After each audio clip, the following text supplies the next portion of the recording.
Crispy fried potatoes in the style of grandmother with bacon and onions.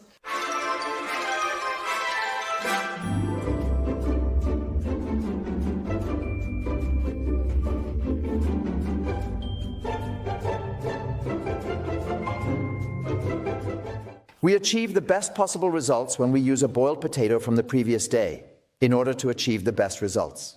Leave them in the refrigerator overnight and then cut them into not too thin slices. Then you will have a great result.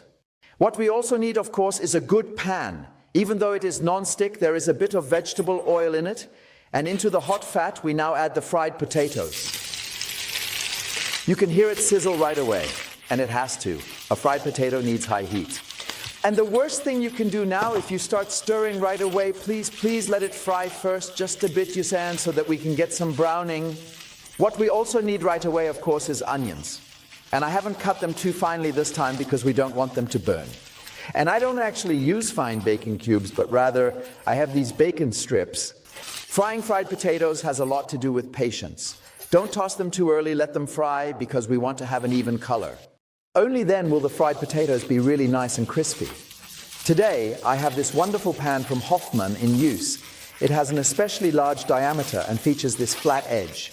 This is especially important because only then can I wonderfully toss the fried potatoes.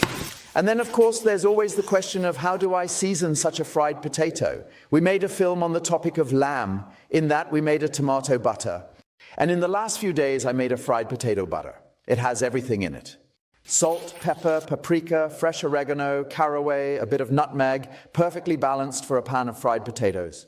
When we already have a nice color on most of the fried potatoes, I always add the bacon at this point because the bacon needs to render a bit. It should also become crispy. If I were to add the onions at this point, the onions would burn and the bacon wouldn't be crispy yet. It already looks really delicious. And look here, the bacon is also getting some color. Now let's add our onions. It is also important that the onions are now fully fried.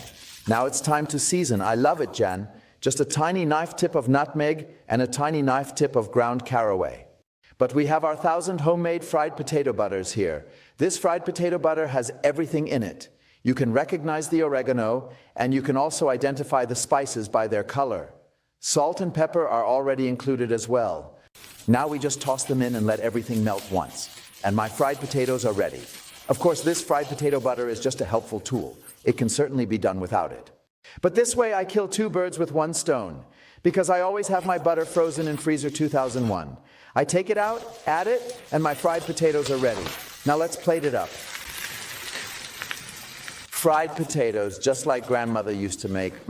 Oh, hot potato. Really, really, really good. Fried potatoes can be so simple. If you really like this fried potato video reloaded, please give us a thumbs up. Thanks. Leave me a comment about what you think of this butter. And one thing you should never forget, camera woman Carmen and I, we love you. And the little one will be back soon. She's working today. Bye, sweeties.